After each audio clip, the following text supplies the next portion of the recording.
Welcome to Talk Cosmos, the show where Sue Rose Minahan and her panel of guests bring you leading-edge astrology conversations through a journey of soul growth patterns connecting astrology's energetic cycles. Get ready to understand your path in the cosmic roots of the stars.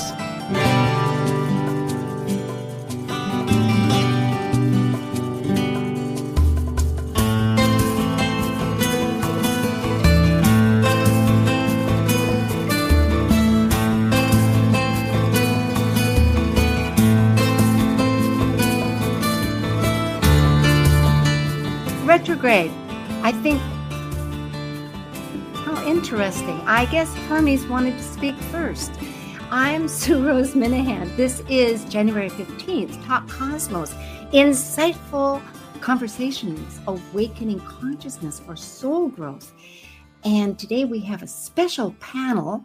It's about education. We have 4 illustrious school leaders who are here to combine their thoughts. It will be a little more, it will be regulated, however, as far as timing goes and questions. But again, this is inspired brainstorming. So however they choose to answer, I'll be delighted because it is a growth that we're hoping for. We're at the tail end of many things entering a new world. Big planets are making major changes. Pluto, Aquarius, Saturn, Pisces.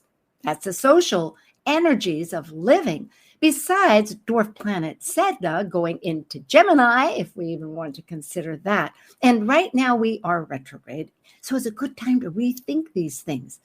I know Hermes wanted to talk. That's why I was a little delayed.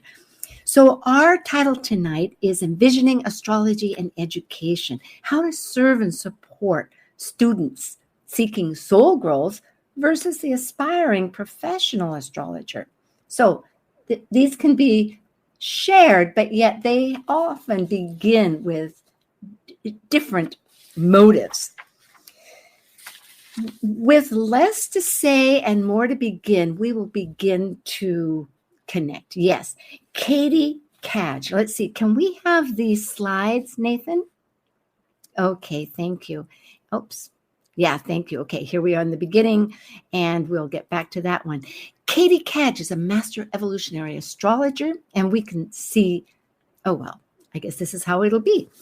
And she's certified through the Forrest Apprenticeship program, and at this point, co-created and is the Dean of Instruction at the Forrest Center for Evolutionary Astrology, called FCEA. She writes the curriculum, teaches, oversees all the courses and levels of instruction. CATIE offers astrology consultations and the founder of her own practice, Cara Evolutionary Astrology, there in Santa Cruz, California. She holds a Ph.D. in art history, a tenured faculty member, college professor since 1999, that's a few years, at Anza College, Cupertino, California, and been studying astrology since the 1980s. And a member of our organizations of Professional Astrology, International Society of Astrology Research, and National Council of Cosmic Research, and an online teacher for 14 years. Thank you so much, CATIE. It's good to have you again. And you helped spearhead this idea that I had cooking. So here we are. My next slide is Omari Martin. And Omari Martin holds a BBA accounting degree, Master of Accounting and Financial Management degree, and he's graduating this spring with a PhD in Business Management Accounting. He teaches accounting and finance classes in a traditional classroom online, and teaches astrology.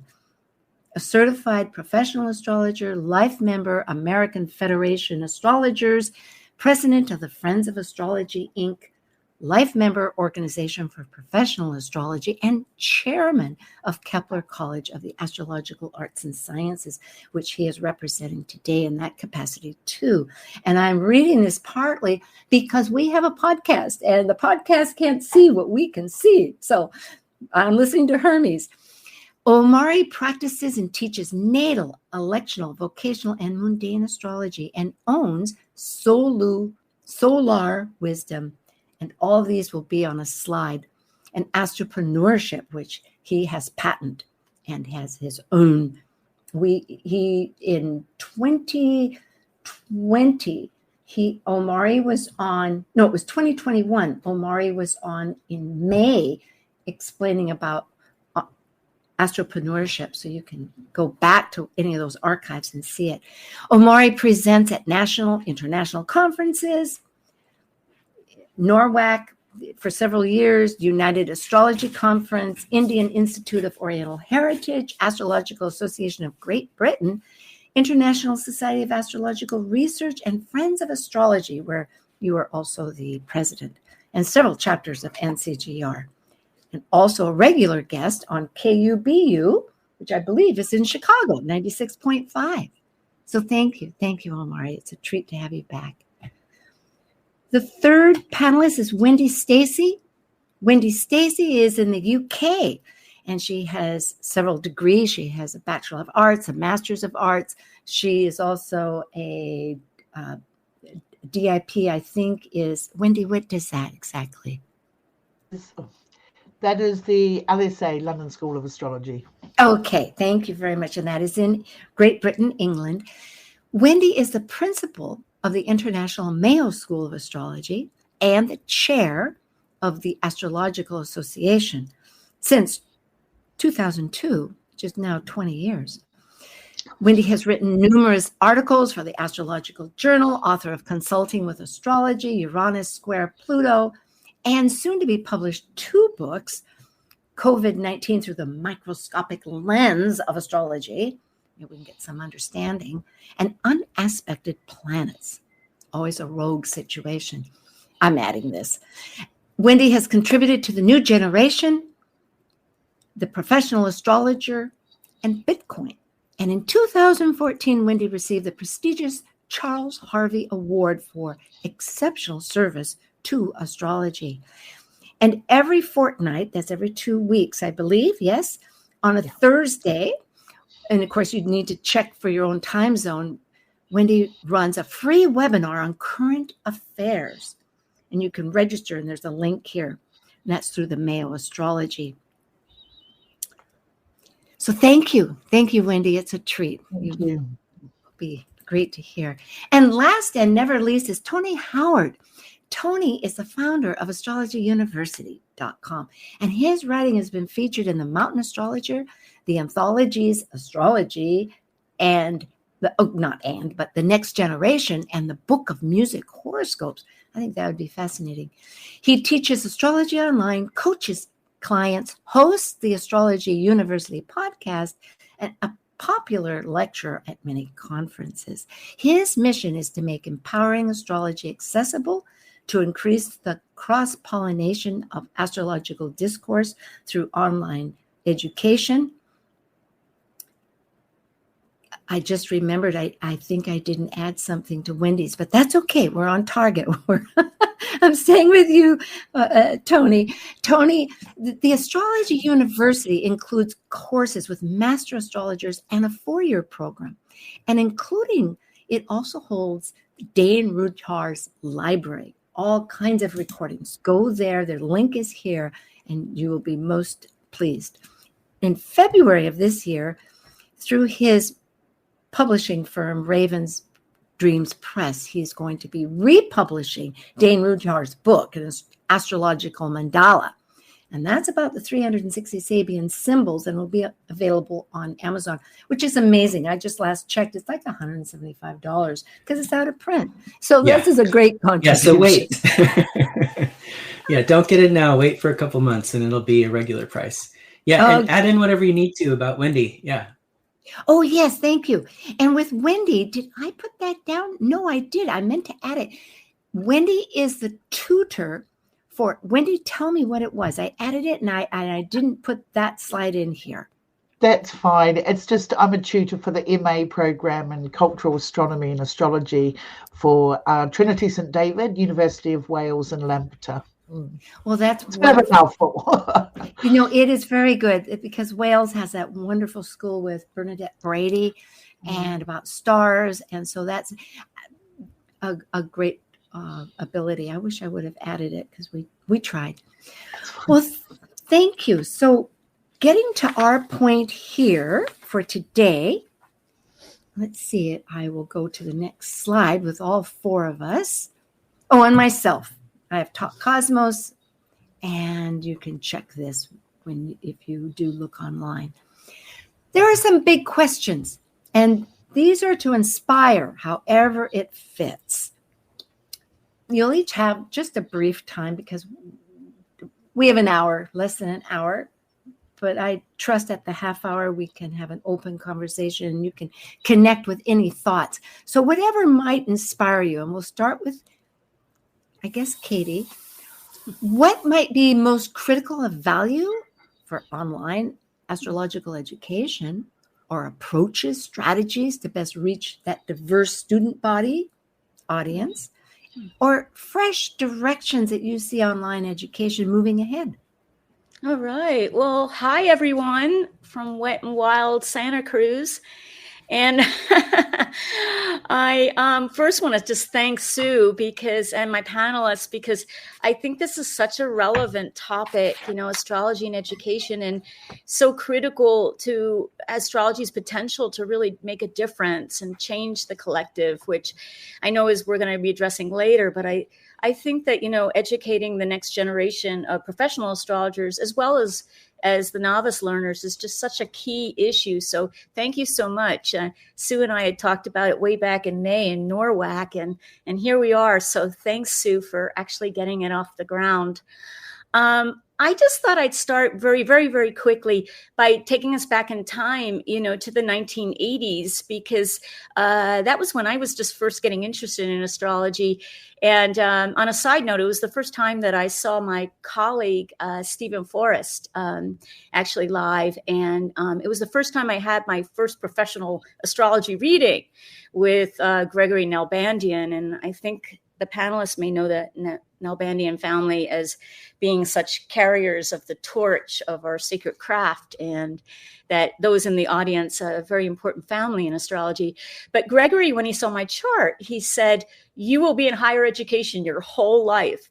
And here I was, this hippie girl, walked in right off the street. And I was like, how did he know that, And I think many of us have started out that way. We had a really good reading with somebody and we were just amazed by it. That's experiential learning. We learned through experience, right? So to get back to this idea of the 80s and 90s, and actually early 2000s as well, is that education as a whole was primarily based on old models of the teacher getting up on stage, pontificating, the professor professing, or maybe the Socratic method where the teacher would say a question and the student would answer. And astrology, it was like back in 1980 and 90s, it was like basically, unless you were fortunate enough to have a town where there was live classes or you could take a correspondence course, it was pretty hard. It was like we compiled a bunch of books and had to have a lot of self-motivation and to learn. But since that time, there's been a lot of emphasis on catering to diverse needs of students and being more student-centered in learning. And one way I could demonstrate this real quickly is I recently was in a group workshop with Vietnamese students, and they shared how much they learn through group interaction with each other and how important that is. And we hear this concept with Latinx students as well. This idea of La Familia, which is, of course, having a family or support system is really, really important, but also just being able to work with one another back and forth. And in the astrology world, we might see this in a webinar. And don't take me wrong, I love webinars. We hear the wise elder astrologer sharing their wisdom, but notice how lively the chats often are. And how is it that we can best tap into that? Because I think especially if we talk about diversity, there's this whole idea of age cohorts or age generations. And how do we bring in, especially the younger generation that learns more often in these ways? So there's ethnicity or cultural context or gender preference, but there's also this idea of tapping into different age groups. And even my age generation, I'm post second Saturn return. So we tend to like that, professor on the stage. And so how do we then incorporate all these voices? And so when I worked with Stephen in establishing the Forrest Center for Evolutionary Astrology, I've been working with Stephen for about a quarter of a Saturn cycle, about 7 years. And we got together and we were like, we want to create a school that has a variety of methods. And it was a challenge and still is a challenge. We're constantly tweaking things, but having different courses that our program lasts about 3.5 to 4 years, the professional track, and then how to keep people on board and not get burnt out. So having different ways of learning, study group calls where they can work on Zoom together interactively for those that learn best with that teaching method. And then also, Zoom interactions with the teacher, like having a Q&A with Stephen or our tutors, but also asynchronous classes. Because I think another thing about diversity is recognizing that some students have a big family at home or they have a hard work schedule. So how are they going to juggle all this? And by having asynchronous as an option where students can read and write and get engaged and be evaluated is also really important. And so I guess just to wind up, I think all my colleagues, I think we're all doing this, and I think it's great. And I think it's the next step in education. But I do really want to advocate for building a sense of community, of course, La Familia, the family at our schools. But also key is active engagement to keep the rigor in place so that we can train people so that they can really learn the skills they need to learn, because I think active learning is really, really important. So I was just thinking, Mars was recently retrograde in Gemini. And for me, it was like a lot of reassessing, what are multiple perspectives on pedagogy or how do we teach? And so, anyway, so that's kind of my sort of thoughts about it. And I look forward to hearing about it, what everyone else has to share. And thanks again. Yes, thank you so much, Katie. I'm glad we started off there with a little history to kind of bring us up to speed, but however anybody else wants to do it is fine. Well, we'll go ahead with Omari. We'll kind of stick to the same routine of how we introduced. It helps my brain to have some format. So Omari, what are your thoughts about with Kepler College as you're representing and the other institutions of the ways to address education, the critical value of online, perhaps, or education itself, the approaches or strategies for the diversity, and the maybe fresh approaches? Oh, you're muted. You're muted, like I was too. Hermes Thank is with you, Sue. us. Thank you. Welcome. And again, thank you for inviting me to be a part of the panel today. So to answer your question, the critical value of online education is that online education removed those traditional time and space barriers that do exist with traditional education. For example, you have that 8 o'clock class offered on Mondays and Wednesdays, and either you can make it to that class or not.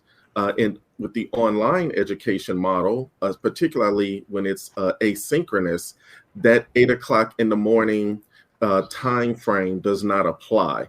That is something that certainly, I think, appealed to those adult learners, those learners who have that La Familia, as my colleague, Dr. Katie stated.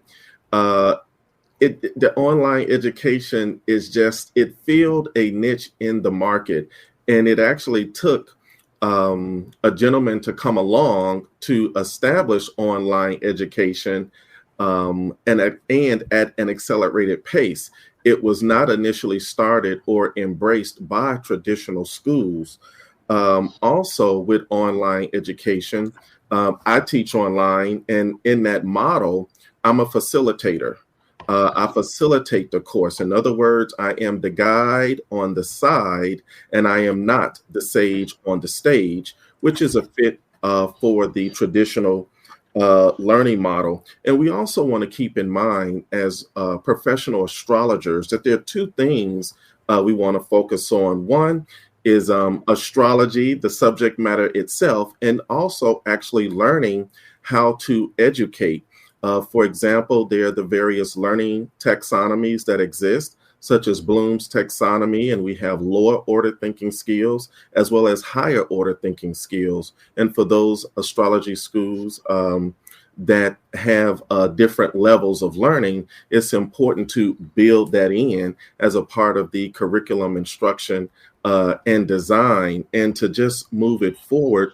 When we talk about, and I will add, as far as a diverse student body or audience, I think it works very well when the administrators, as well as the trustees, and as well as the faculty members are a reflection of their student body. Mm-hmm. That helps. As an African-American man, I do look at that, and respectfully, if it's too lily white, I question whether or not that's a safe space for me to be in. I look and I question it when I don't see diversity.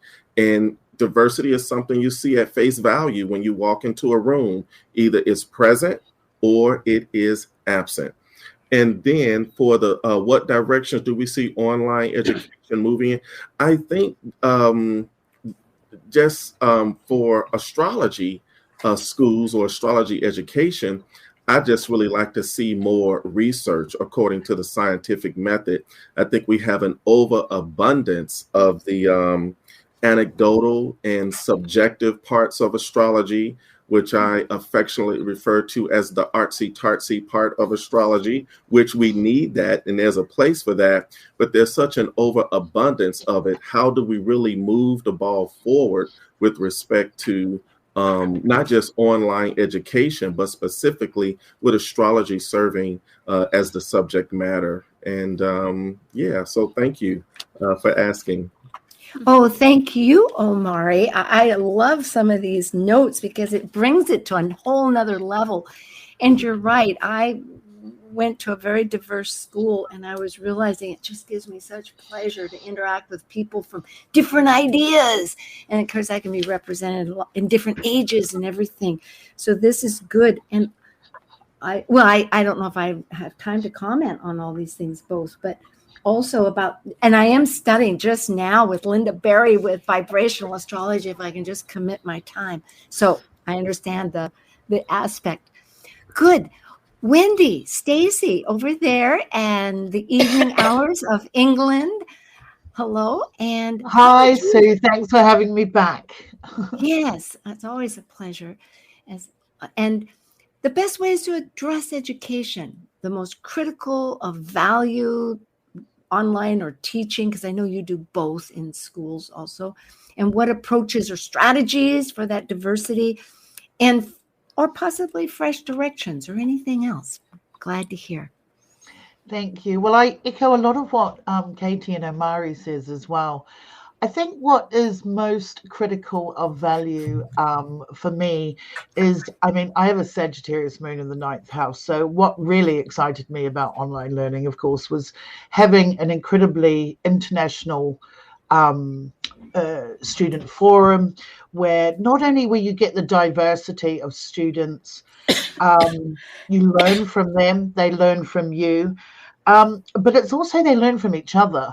And it's amazing when you have people from, South Africa and Japan and Australia and America, and everyone is in the same classroom, and then they end up in the same WhatsApp group and the same forums and things like that. I find that, it's part of a globalization and where we're moving to. It's where we have to move to. So for me, that is what is just so valuable. And it's not just diversity in social or cultural. It's also in age, as Katie was saying. And when Katie was talking about that, it reminded me of a conference we held last year for the Astrological Association. And we were this woman who was in her 80s, late 80s, and quite disabled and living quite remotely in the UK, really moved a lot of us. She was very emotional and told us she had not been able to get to anywhere for 12 years. So it was a really big deal for her. So we always think we're catering for a younger audience, but I learned a lot from her. And there's a lot of people out there that don't get that access where online learning can, of course, do that for. I think one of the things that we, in terms of approaches, we need to learn from our students. As astrologers, we learn from our clients, and we also learn from our students. We need to adapt to different learning. I think both Amari and Katie were talking about, the old school. Yeah, I mean, I was teaching, I first taught my first class in 1989. Quite different format, quite different audience, of course, as well.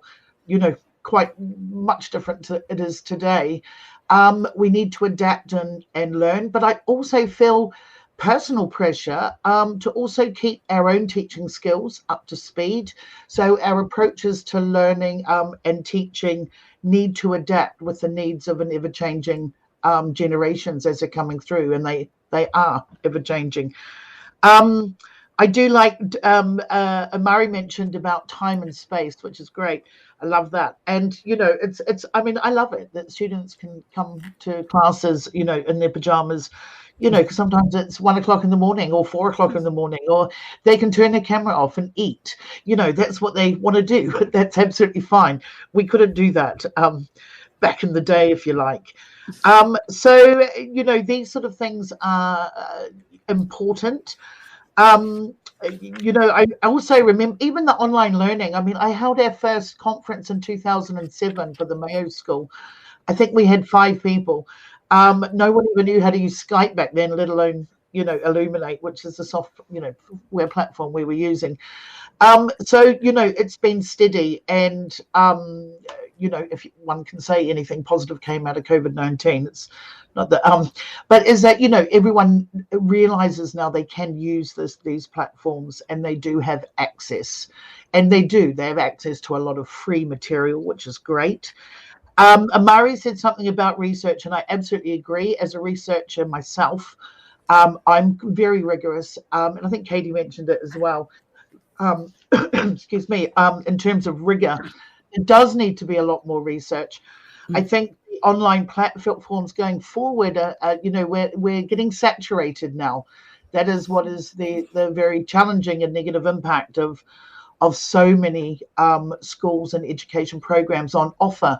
Although I'm sitting here with 3 colleagues who have really good education programs, but my concern is there's a lot of not so great education, astrological education out there. It needs a lot of filtering. It needs a lot of rigor. And I think our jobs as professional astrologers, which we all are here, is to ensure that filtering is in place, because, as a mother of young women in their 20s, and their friends all do astrology, but, there's a lot of sort of, that they have access to a lot of bad information, which constantly shocks me. So it's really, I think it's really important that we, stay tuned in and understand what is good education, and what is good research. And that is really where I feel our roles are going forward. Oh, thank you. Thank you. These are all tying in. And Nathan has reminded me that we need to take a break. So we will get back to Tony and conclude, because they're tying in so beautifully. And that'll give me a moment to refresh those slides and also get some notes here. So we'll be right back with January 15th, Educational and Astrology with Wendy Stacy, CATIE CADGE, Tony Howard, and Omari Martin. Thank you.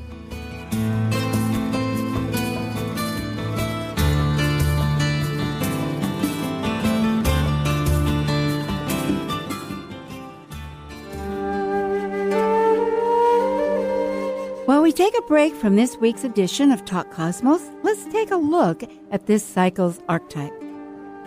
We are currently in the yin period of Capricorn, ruled by Saturn, the furthest visible planet by the eye.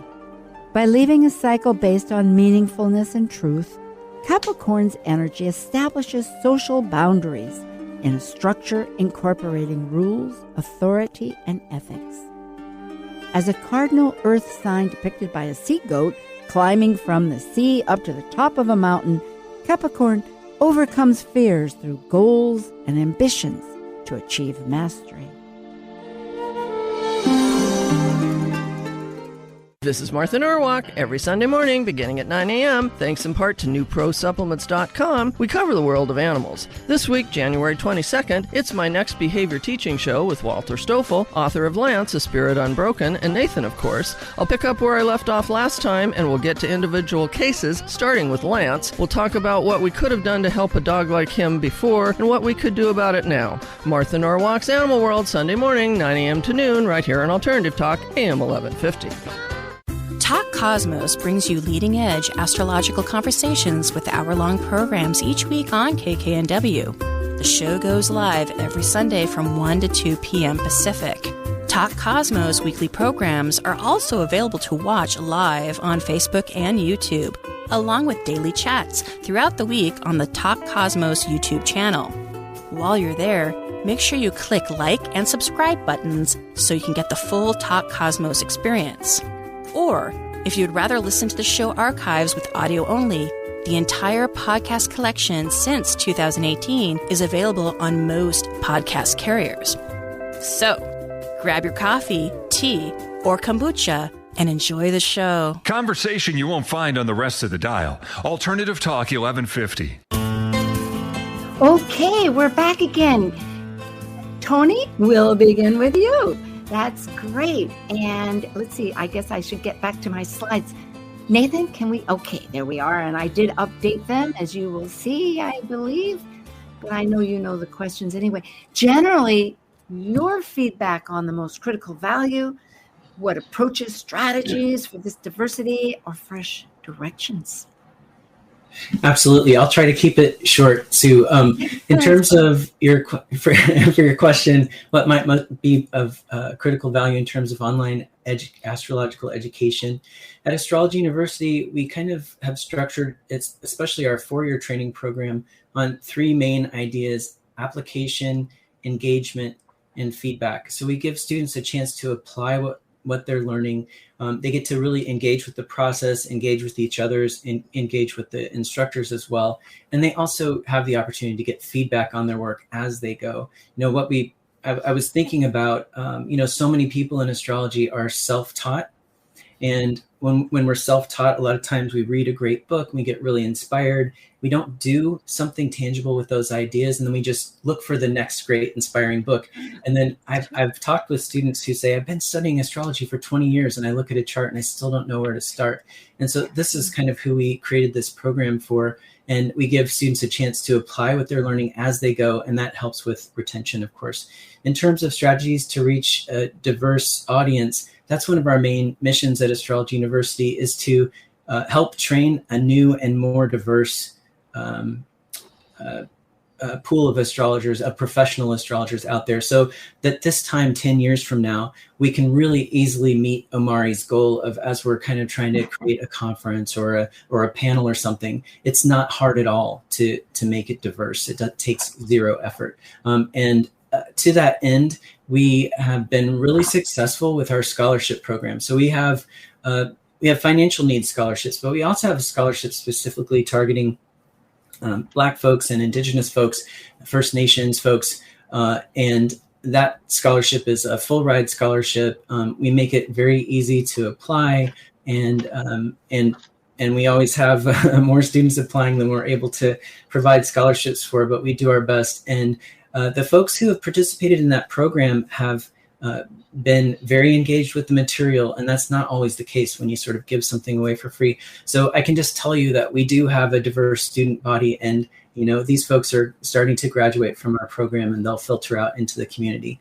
In terms of fresh directions, I try to stay on top of online educational trends, and I keep reading about how we're all supposed to make our material shorter and shorter to accommodate shortening attention spans, especially among younger audiences.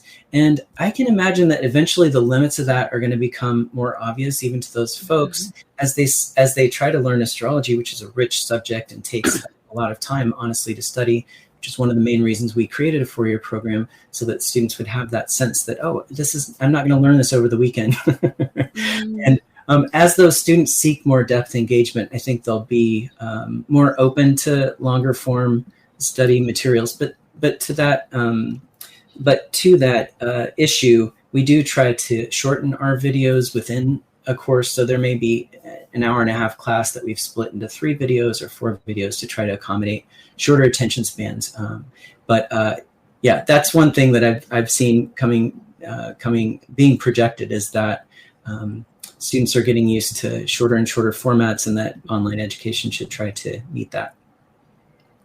Well, we have a full circle here, and I had to think to myself about the time span because of these incremental spots, because people tying it together, that experiential energy, such as Katie, you first introduced and has been brought up, to really integrate it, like the meaningfulness, the use, the value of it. It takes time. And I'm thinking too, with Jupiter in Aries and Taurus, is so visual, and people need that. So it's a toggle. I guess people need an overview and then time to sink in. I know I'm learning this vibrational astrology, and that's a bit how it's figured. I want to ask each one of you, though, before we finish, what you might have in your private practice or in school, however it is that's new that you would like, or coming up that you would like to identify. And we'll go backwards. Tony, I think we're in high school here, Howard. No, but Tony, I know that you have a library of Dane Ruchar, so perhaps you can begin informing people about that.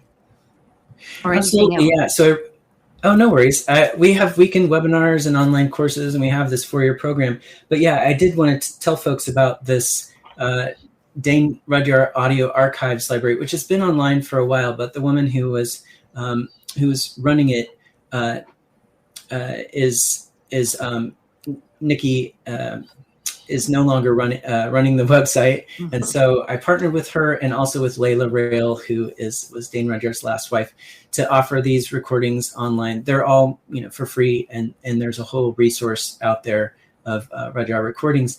And we're also working with Layla to get Dane Rudyard's out of print books back into print. So you'll see more of those throughout the next couple of years. And we're really excited about that. But for any of our upcoming events, you can just head over to astrologyuniversity.com/events and check out our online event calendar. And then we have a whole great archive of online classes. Yeah. Very good. True. Newsletters are really handy. I get mine. Okay. Then going backwards, Wendy, what would be, do you have, I know maybe what's on your fortnight or some other particular event or astrology conference? Well, we hold certificate and diploma programs all the time. We have online set dates, but we also have offline that people can join as well. We do have a particular workshop coming up in a couple of weeks, which is a new one. It's called Menarche to Menopause, a menstrual measure of time. And that's looking at menstrual life cycles of women through the lens of astrology, looking at it from the mundane perspective, the natal, the anthropological, the mythological, and the medicinal. So we're inviting people to come along to understand women's menstrual cycles through the eyes of astrology. So that's on the 28th of January. So you can go to the mayoastrology.com and get the details from there. And there are still discounted prices that are still available for the next couple of days. So that's it. Yeah, we're really excited about doing that. So, yeah. Yeah, that's a really important transition. And just before you leave, I know it's a little over, this on every fortnight, every 2 weeks, Thursday, how does one actually tune into that? So you go onto the Mayo site, you click on the link for the events, and you register for the current climate. And basically, we have hundreds of astrologers registered. It's a conversation for those interested, whatever level you're at. It's a conversation on what's going around the world. It's not UK-centric. It is looking at, whatever's happening. We're looking at where things are going to happen. We're looking at the lunations. We're looking at the cycles. Good. And it's a very informal hour and a half so it's very casual. Wonderful. Thank you so much. Thank you. Yes, San Francisco NCGR with Gemini Brett, who's now the president, also facilitates one. And I'm involved with WASA, which is Washington State Astrological Association. And we've just begun one called Chat, because this collective time for people to begin to try to converse is really important. Yeah, we started it in April 2020 when everyone went into lockdown. Yes. And we just haven't stopped. So Okay. yeah, it goes. Very good. Omari, with your school now voted to be really a popular engagement for people, what would you want to contribute of any sort that is coming up? Well, certainly want to take a moment to recognize and pay some honor to our founder, Maggie Now-Bandian, and Dr. Katie mentioned Gregory, her son, a few moments ago. And so we do offer 2 scholarships, the Maggie Now-Bandian Scholarship, and we also offer a diversity scholarship. And we invite those who represent any historically underrepresented group to apply for that scholarship. Something else we have coming up is a certificate on Vedic astrology. We're currently developing a course about electional astrology. And I think it was last year, maybe it was the year before that. We also have this great relationship with the Celestial Arts and Education Library, and Dr. Jen Zart is the founder, executive director of that. And most recently, Kepler College has established a reciprocity relationship with the American Federation of Astrologers. So if you complete the extended fundamental certificate at Kepler College, all you need to do is let AFA know, or let me know. I'm on the board of organizations. And so once we receive your application and we check with Kepler College, you did in fact complete the extended fundamental certificate, you are then granted the advanced membership status with the American Federation of Astrologers. And also, I am the research director for AFA, so I'll be heading up some efforts with that and coordinating some activities with Kepler College as well, relative to research for astrology or astrologers. Thank you, Sue.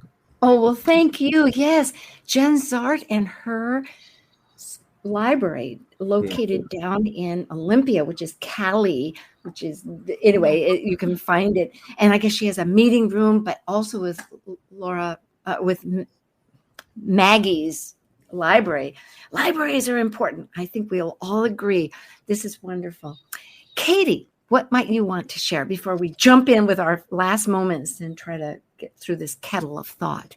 Yeah, well, first I want to say thanks to my colleagues, because I think we're all so much on the same page, and really wonderful to hear everyone's comments. And I second that point that I think just about everybody made about rigor and the need for research. And so one of the exciting things the FCA is doing, which I'd like to share, which and Tony, I mean, the Dane Rudyard project sounds just so wonderful.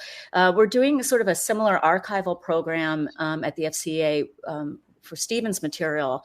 So we have countless Q&A calls, and we're indexing them. We have our diversity scholarship involves work study, and so that the students have been key in helping us put together a really large archive of hours of calls. So we're really excited about that. And we have to remember the FCA is a college, and I honor my friends at universities, but there's certainly wonderful to having a liberal arts education, but we take a focused approach to the Stephen Forrest method of evolutionary astrology, following his teaching. And so that's our contribution, we hope, to the research developments and some of the ways that we're trying to support more academic rigor again, and to expand the discipline of astrology. And other than that, we also have an open house coming up on March 27th at 5 p.m. So I think it was Wendy, one of the participants, saying we just have to join our sign up for our newsletter, and that's when we'll announce our open public event. We're also doing something for Cross Days, and so we'll have a free event for people to check out the Q&A. Stephen will lead a question and answer on Beltane on May 1st, and Stephen's doing an in-person Omega workshop during Lamas, August 1st, but that's not specifically an FCEA project, but it's a lot of our tutors and myself will be there. So yeah, we're a focused trade school college, but I think we're doing our share to contribute. Absolutely. Well, thank you all for, let's see, I have thoughts I want to save, and I just want to make sure, do we have anything that we're missing here? The panelists, again, if you can go to this slideshow or just go to Talk Cosmos, you'll find everybody there. And also if you want to subscribe. Okay, so we can get rid of those, Nathan, and we can get to the heart of our thoughts now, because I'm thinking this is such a language. Astrology we know is a language, but as we talk about the anecdotal part, which is true, one gets like, yes, it's applicable, but this research idea, which is becoming increasingly important instead of cherry picking, as it said, but to blend these, but it makes me realize that what people love is a story, isn't it? And we get that story depending how it can still be shared. And I was thinking about the diversity. I'm throwing these out for you to think, because I took Alan Clay's class, and England, Great Britain, I must say, with your Commonwealth, immediately brings up all these different students from all around the world. It's incredible. More than the United States, it seems. Here, where might be, even the States, it's like, do you ever really see students from the South if you're in the North? Not so much. Or the East Coast. I mean, there's somewhat more along but it's still not the same. And I found it quite intriguing to just hear people's thoughts and whatnot. Because for me, I know as a student, because I'm a perpetual student, that gaining their thoughts, but it's that experiencing it, integrating it. So, at any rate, we have a good 5 minutes. Not as much time as I thought. I see Omori smiling. And yes, I'm smiling. So the research is so important, but I think the pink polka dotted elephant in the room is one of quality education. And astrology schools, yes, in particular Kepler, for obvious reasons, really aiming for that good housekeeping seal that we know as accreditation. And in the state of Illinois, in the late 30s, in the state of Illinois, in the city of Chicago, there was an ordinance or a list of things that you could not do.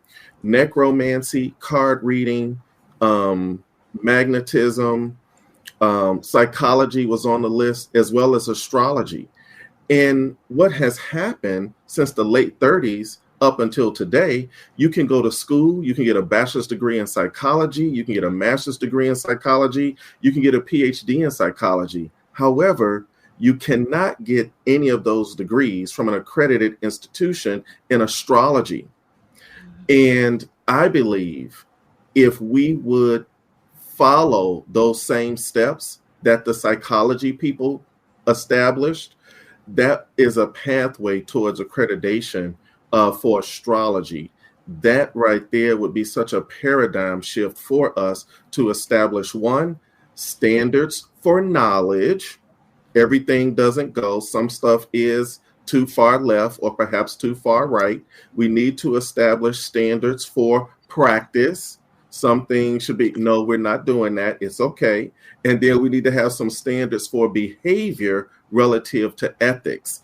And one organization, the International Association for Ethics in Astrology, which my colleague Wendy Stacy and I serve on, is leading that charge. So I just think that's what's really missing for online education for astrology. It does make one realize, as we expand to be global without boundaries, essentially, that we need boundaries. I'm thinking of, like, I know Kepler College is also hosting Toastmasters for astrologers with Donna Young that I am involved with. And one of the first things you learn is time constraint, that or writing a book. We won't go on. It stays. Wendy knows that you can be being too broad. You need to still have the boundaries. Okay. Anyway, I won't talk as much. I do get inspired by you. Yeah. Tony or Wendy, Katie? Can I just say that a couple of things, just to reply to the Commonwealth thing. I just wanted to clarify, particularly with all the news around at the moment as well, with floating around it. Yeah, I mean, I'm not quite sure there is the relationship, I guess, as what people perhaps think. And some of us who are native New Zealanders don't necessarily feel that, we have different perspectives on the Commonwealth and what it means and what it represents, irrespective of me sitting here in London, in England, UK. So just to say there are still those diverse perspectives. True. But what Amari was saying, and I absolutely agree, and I'm all for it. And I remember when I was really young and I was on a real mission with, getting astrology mainstream and things like that. But then it was actually Nick Campion who had watched the movie Minority Report and came to a board meeting for the Astrological Association, and we had a discussion, the AA board at the time. This is whenever that was, I think, about 18 years ago, whenever it was, about the danger as well, and how the actual framing of how astrology in the mainstream would be a very, very incredibly hard task. Someone has to do it. But in the wrong hands as well. And I'm not saying that I'm not for it, or but we need to be. It's a lot of, I mean, I've known people that have used it for employment, and that's what I'm thinking. Yeah, sorry. Well, no, Wendy, it's good. I'll just jump. It's like bread. We used to have Wonder Bread, whatever that stuff was. It was horrible. Not the same as rye.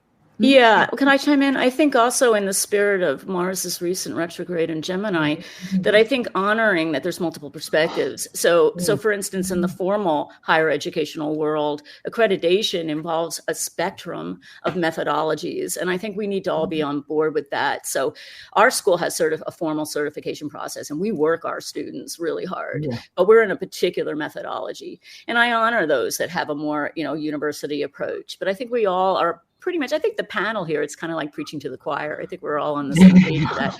But I would like to just add one other thing, and because I know Tony hasn't spoken yet, but I want to say that just getting back to some of the things that came up during the program is that I think our place as educators is to move the larger collective for change. And Wendy had mentioned about the problem with something like social media, where we've all seen these memes, on Facebook or whatever, that are just atrocious, and the lack of quality of those types of things. And that I think in order to get a better place, we have to take into account the middle road of reaching the general public. So what I'm getting at is that, we need a place for more rigor. We need to make more place for research, and definitely this advanced work with Stephen or with Dane Rudar and all that. But this idea of how do we touch that middle ground where we're reaching people who maybe don't know what the word ingress means, right? So we get these people, we get a social media world that is simple and then too sophisticated. Katie, that's good. Yeah, excellent. But anyway, I just wanted to throw that out. Thank you. Yeah, thank you very much. Yeah. Tony, you can close us, and with the music, keep talking. We have about a minute. Sorry, Tony. No, I have no worries. I just want to say I'm really excited to be teaching astrology with a school at this moment, because we've had such a resurgence of interest in astrology, a lot of popular interest. And of course, that means that there's varying quality out there. But I think that presents an opportunity for all of us here to meet those students who, reach a little bit deeper. The memes are entertaining at first, and there will be a bunch of students who are looking for something deeper, and they'll find us, and we're here and we're ready for them. So I'm really excited for this moment. Beautiful. Thank you. Yeah.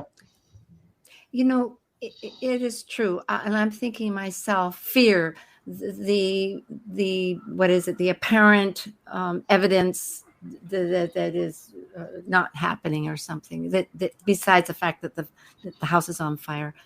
And so thinking that the opportunity of astrology, I don't know if it's like jazz where there's only a certain percentage of people that really love it, or if astrology can reach everybody. But yet our goals, I think all of you have just said amazing, wonderful things. I don't know if we should have a second one to explore more, but why not? It's a length. Yeah, maybe. Yes. And we can get down to like, how do we get experiential? How do we really integrate? How do we meet one another and forge that language? Well, we're beginning. Thank you, Omari Martin. Thank you, Tony Howard. Thank you, Wendy Stacy. And thank you, CATIE CADGE, Dr. Cadge. Thank you, Sue. Thank you. And everybody. Thank you. Take care, everybody. Take care, everyone. Yeah, nice to see everyone. Bye-bye. And Lunar New Year. For 2023. Week. Yeah. That's the topic, actually. Thank you for joining us on Talk Cosmos, the show where Sue Rose Minahan and her panel of guests connect soul growth patterns with the energetic cycles of astrology. Be sure to tune in next Sunday at 1 p.m. Pacific Time to continue your journey through the roots of the cosmic pathway.